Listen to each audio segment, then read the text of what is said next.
सभापती महोदय, अतिशय महत्त्वाचा विषय जरी ललित पाटील यांच्याशी सुरू झालेला असला तरी देखील माननीय गृहमंत्र्यांनी सांगितलं की हे एक चॅलेंज आहे, हा एक प्रकारचा हल्ला आहे, एक अख्खी पिढी याच्यामध्ये बर्बाद होते, कारण आम्ही दररोज बघतोय हे सगळं।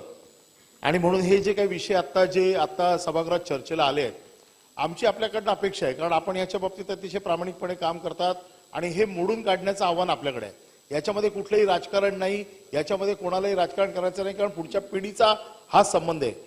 परंतु आम्ही जे दररोज पोलिसांना माहिती देत असतो, पोलिसांची आरडाओरडा करत असतो की कशा पद्धतीने आम्ही ज्या सांगतोय त्या गोष्टींचा किमान तपास करा। आज मुंबई उपनगरामध्ये ज्या पद्धतीने ड्रग्स स्प्रेड होतंय, लहान लहान मुलं घेत आहेत, म्हणजे मी तर बघितलं सोसायटीचे वॉचमॅन पण आजकाल ड्रग्ज विकायला लागलेले आहेत, पानपट्टीवाले तर आहेच, सगळी हुक्का बाजार ही ड्रग्सची अड्डे झालेले आहेत। आपण काय करतोय की वरून खाली येतोय, पण खालून पण वर जाण्याची गरज आहे, कारण हे ड्रग पेडलर जे आहेत यांना सोर्स काय, कारण पूर्वी कसं होतं की बाहेरनं ड्रग्ज यायचं आणि ते पॅनिट्रेट व्हायचं, आता लोकल मॅन्युफॅक्चरिंग होते ड्रग्सची आणि तीच आता पॅनिट्रेट होते, परंतु हे पॅनिट्रेट करणारे लोक जागोजागी आता मिळायला लागलेले आहेत आणि त्याच्यामुळे ड्रग्सचा वापर इतका जागोजागी केला जातोय। आणि म्हणून आम्ही सतत त्या विभागातल्या डीसीपीना सांगत असतो, तिकडच्या सिनियरना सांगत असतो की या झोपडपट्टीमध्ये, या शौचालयामध्ये नावं घेऊन सांगतो की इकडे ही मुलं बसलेली आहेत, त्यांना उचला, ताबडतोब त्यांच्याकडनं माहिती मिळेल तुम्हाला। कारण काय होतंय की कुठल्याही मुलाला एकदा हुक्क्यातनं थोडीशी जरी नशा लागली तर तो मुलगा कायमचा ड्रग एडिक्ट होऊन जातो। ही हुक्का पार्लर ही मुंबईतली सगळ्यात मोठी ड्रग्सची सेंटर झालेली आहेत, त्यांच्यावरती कुठलीही कारवाई अजून होत नाहीये। याचबरोबर हे जेव्हा होते त्यावेळेला ह्या लोकांना जेव्हा पकडलं जातं, ह्या लोकांना ताबडतोब जामीन केला जातो। सीआरझेड मध्ये नुसतं अनधिकृत बांधकाम केलं म्हणून 10 महिने आतमध्ये लोक, पण हे लोक ताबडतोब सुटतायत, यांच्यावरती कुठली कारवाई होत नाही। आपण काय करतोय की कन्झम्पशन किती आहे, किती मोठा माणूस त्याच्यामध्ये मिळालेला आहे, त्याच्याप्रमाणे त्याची सजा लावतोय। परंतु हे छोटे छोटे लोक ज्या वेळेला 4-4, 6-6, 8-8 महिने ज्या वेळेला आतमध्ये राहतील ना, त्यावेळेला त्यांची हिंमत होणार नाही या सगळ्या गोष्टी करायची, कारण बाहेर पडण्यासाठी कष्ट करावे लागतात, त्यावेळेला त्यांना कळावं लागेल। महत्वाचा माझा विषय असा आहे की याच्या संदर्भामध्ये ही जी काही कारवाई करायची आहे ही छोट्या लोकांवर पण कारवाई झाली पाहिजे, कारण हे मोठं पैशाचं आमिष झालेलं आहे आणि पैशाच्या आमिषाला फार लोक बळी पडतायत आणि ते हे ड्रग्ज विकण्याचं काम करतायत। जेवढी गिराईक जास्त तेवढा त्याचा धंदा जास्त, आणि म्हणून तो सगळ्या कॉलेजेसमध्ये, शाळांमध्ये, सगळ्या टॉयलेट्समध्ये हे सगळं ड्रग विक्रीचं काम आता सध्या सुरू आहे। ललित पाटील प्रकरणामध्ये बऱ्याच लोकांनी मागणी केली की अधिष्ठानावरती कारवाई का नाही केली। मी तुम्हाला सांगतो की कुठलं मुंबईतलं शासकीय रुग्णालय असेल किंवा महानगरपालिकेचं रुग्णालय असेल, आज पर डेचे पैसे घेतले जातात आरोपीला ठेवायचे, पर डेचे पैसे आहेत। पुन्हा कुठला आरोप लिहितात आणि तो आरोप कोर्टात गेला तर कोर्ट पण विचार करते की या आरोपाच्या माणसाला ही सेवा दिलीच पाहिजे आणि म्हणून तो आरामात राहतोय। तुम्ही आरोपींची लिस्ट काढा, नाहीतर मी तुम्हाला आरोपींची लिस्ट देतो की मुंबईमध्ये आज किती आरोपी कुठल्या कुठल्या हॉस्पिटलमध्ये बसलेले आहेत आणि हॉस्पिटलमध्ये सगळे धंदे चालू आहेत। जर या विषयावर आम्ही बोललो तर फार मोठा स्फोट होईल, पण आपण त्याच्यामध्ये सिरियस आहात म्हणून मी बोलत नाही। पण एक गोष्ट अशी आहे की या अधिष्ठातांवरती देखील कारवाई होणं गरजेचं आहे, कारण सर्रास फक्त पेन उचलायचंय, आरोग्याचा कुठला आजार झालाय तो लिहायचा आहे आणि पर डेचा हिशोब घ्यायचा आहे। हा सगळा पर डेचा बिझनेस सध्या चालू आहे। मी तुम्हाला हवी असेल एक दिवस सभागृहात सगळ्यांची नावं, त्यांचे रेट, कुठला आजार हे सगळं देऊ शकतो, पण मला माहिती आहे की तुम्हाला पण माहिती आहे सगळं, आणि त्याच्या बाबतीमध्ये तुम्ही अतिशय कठोरपणे कारवाई करा। या दोन गोष्टीमध्ये हुक्का पार्लर मुंबईची बंद झाली पाहिजे आणि हे जे असे वर्षानुवर्ष हॉस्पिटलमध्ये राहून जे आरोपी आता काम करतायत यांच्या बाबतीत आपण काय करणार याचा कृपया आम्हाला याच्याबद्दलची माहिती द्या।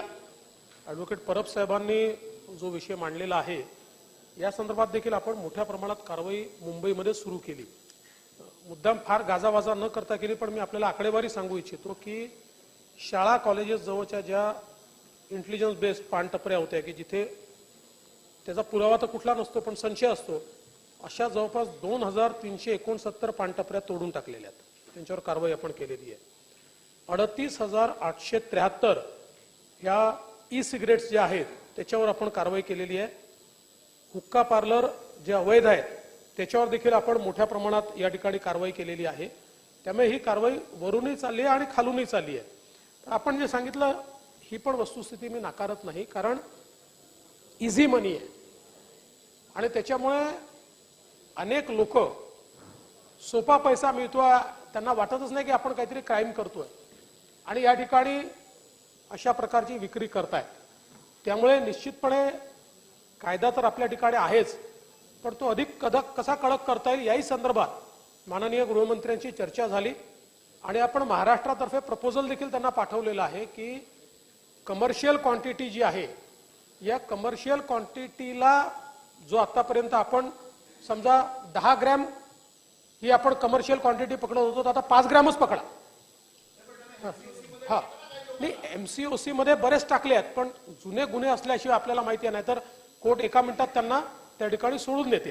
त्यामुळे एमसीओसी मध्ये देखील आपण लोकांना टाकतो आहे आणि या संदर्भात मी आपल्याला आश्वस्त करतो, आपण दुसरा जो मुद्दा सांगितला तोही महत्वाचा आहे. फक्त त्या मुद्द्यामध्ये आपली अडचण एवढीच असते की साधारणपणे हे लोक कोर्टातनं ऑर्डर आणतात आणि काही प्रकरणं तर मी आपल्याला दाखवीन अशी आहेत की आपण कोर्टासमोर माहिती ठेवली आहे की बाबा आता यांना फार काही गरज नाहीये, पण लगेच त्यांचा कुठला तरी प्रायव्हेट डॉक्टर पुन्हा कोर्टासमोर सांगतो की नाही नाही हे तर आहेच, यांना हा तर यांचा प्रॉब्लेम आहेच, आणि मग कोर्ट पुन्हा त्याला एक्सटेन्शन देतं. पण हे सगळं होत असताना काही प्रमाणात यात संगनमत आहेच आणि ते मोडून काढावंच लागेल. त्यामुळे ते निश्चितपणे मोडून काढण्याचा प्रयत्न आमच्या वतीनं केला जाईल. माझं तर मत असं आहे की ससून ही टेस्ट केस आहे आणि ससून मधल्या कारवाईतनं आपल्याला इतर रुग्णालयात देखील हा संदेश द्यायचा आहे की हे चालणार नाही. एक खूप महत्वाची गोष्ट याच्यामध्ये खरं म्हणजे सन्माननीय गृहमंत्र्यांनी ज्यावेळेस बैठक घेतली तर त्यांच्या भाषणात त्यांनी एक वाक्य म्हटलं जे मला असं वाटतं अत्यंत महत्वाचं आहे. ते असं म्हणाले की जगातले मोठे देश, कॅनडा असेल, अमेरिका असेल, अमेरिकेतले काही राज्य असतील, काही युरोपियन देश असतील, हे लोक ड्रग्सची लढाई हारले आणि त्यामुळे त्यांनी ड्रग्ज नियमित करून टाकले. आता आपल्याकडे जशी दारू अलाउड आहे तसं कॅनडा किंवा अनेक युरोपियन देशांमध्ये ड्रग्स त्यांनी अलाउ केले. पण गृहमंत्री म्हणाले भारतामध्ये आपण अजून ही लढाई हारलो नाहीये. आत्ता जर आपण ही लढाई योग्य प्रकारे लढलो आणि याच्यावर आळा आणू शकलो तर आपल्यावर ही पाळी येणार नाही. आणि मला असं वाटतं की तोच धागा धरून आम्ही या संपूर्ण प्रकरणात काम करतोय आणि म्हणूनच माझ्याकडे यादी आहे की आपण किती मोठे मोठे ऑपरेशन्स हे या ठिकाणी केले आहेत, पण जशी ती यादी आहे तशी ती यादी पाहिल्यानंतर ती किती भयावह आहे हे देखील याच्यामध्ये लक्षात येतं. हा त्याच्यातही आणि आता जसं नायजेरियनचं आपण सांगितलं, आपण जवळपास 174 लोकांवर कारवाई केली, पण नंतर असं लक्षात आलं की ही कारवाई त्यांना हवी आहे. याचं कारण काय आहे, तर ही कारवाई केली की त्यांना डिपोर्ट नाही करत, आपण करू शकत नाही, कारण त्यांच्यावर आपल्याकडे गुन्हा दाखल होतो. त्यामुळे त्यांना एक गुन्हा आपल्याकडे दाखलच करून पाहिजे, म्हणजे मग त्या गुन्ह्याचा निकाल लागेपर्यंत त्यांना भारतात राहण्याची परवानगी मिळते. म्हणून आता पहिल्यांदा आपण डिटेन्शन सेंटर काढलाय. आपल्याला त्यांना जेलमध्ये नाही ठेवताय, पण त्यांना डिटेन्शन सेंटरमध्ये ठेवता येतं. पहिलं डिटेन्शन सेंटर आता आपण मुंबईत सुरू केलंय. अजून आपल्याला करावे लागणार आहे. जोपर्यंत यांच्या खटल्याचा निकाल लागत नाही आणि त्यांना डिपोर्ट आपण करत नाही तोपर्यंत त्यांना बाहेर फिरू द्यायच्या ऐवजी त्यांना डिटेन्शन सेंटरमध्ये ठेवण्याचा प्रयत्न आता आपला चाललेला आहे.